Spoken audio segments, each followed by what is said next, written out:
जिसकी शुरुआत 28 जुलाई 1914 को हुई थी और ये 11 नवंबर 1918 को जाके समाप्त हुआ था। इसे द ग्रेट वार और ग्लोबल वार के नाम से भी जाना जाता है। ये उस वक्त का दुनिया के इतिहास में सबसे भयानक युद्ध था और किसी को यह अंदेशा भी नहीं था कि इसके बाद कोई ऐसा युद्ध दोबारा भी हो सकता है। इसलिए इसे द ग्रेट वार के नाम से भी जाना जाता है। इस युद्ध में दो ग्रुप बन गए थे, एक था एलाइड पावर और दूसरा था सेंट्रल पावर। एलाइड पावर में फ्रांस, रूस, ब्रिटेन और अमेरिका भी शामिल थे। अमेरिका जाके 1917 में इस युद्ध में शामिल हुआ था और जापान भी इस युद्ध में बाद में जाके शामिल हो गया था। और सेंट्रल पावर में जर्मनी, ऑस्ट्रिया, जिसके साथ हंगरी भी था, ओटोमन अम्पायर जो कि अब तुर्की में स्थित है, और बुल्गारिया, ये सब कंट्रीज। वैसे इस युद्ध में दुनिया के कुल 37 देशों ने भाग ले लिया था और ये बहुत ही भयानक युद्ध था। इस युद्ध में लगभग 1,70,00,000 से भी अधिक लोग मारे गए थे और 2 करोड़ से भी अधिक लोग घायल हुए थे। यह दुनिया का बहुत ही खतरनाक युद्ध था। इस युद्ध की शुरुआत आखिर होती क्यों है? इसके कई कारण वैसे बताए जाते हैं।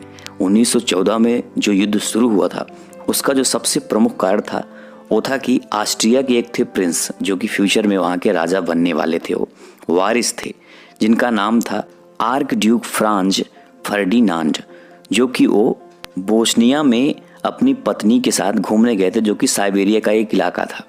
ये समय जून का था 1914 में। इन पर यही गार्विलो प्रिंसेप नामक आदमी ने हमला किया और इनकी हत्या कर दी गई। इनकी हत्या में एक ब्लैक हैंड नामक संस्था का भी हाथ था।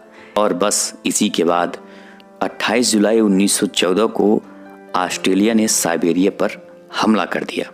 अब आपके सामने एक है मैप। अब मैप में देख सकते हो आप, ये समझ लो ऑस्ट्रिया उस वक्त मतलब ऑस्ट्रो हंगेरियन एम्पायर था वो, तो ये ऑस्ट्रिया और नीचे है साइबेरिया। साइबेरिया में घूमने गए थे और वहीं पर उनकी हत्या हुई। ऑस्ट्रेलिया ने साइबेरिया पर हमला कर दिया। उसके बाद साइबेरिया ने रूस से मदद मांगी। रूस ने फिर ऑस्ट्रिया पर साइबेरिया के समर्थन में हमला कर दिया। अब इसको देखते हुए जापान ने क्या किया? रूस पर हमला कर दिया। किसके समर्थन में? ऑस्ट्रिया के समर्थन में।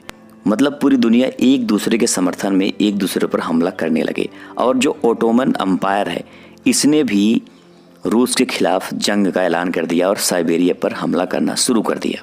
जो ओटोमन अम्पायर था दोस्तों, आज की डेट में वो तुर्की बन चुका है। ये इलाका जो तुर्की का है प्रेजेंट टाइम में, ये पहले ओटोमन अम्पायर हुआ करता था।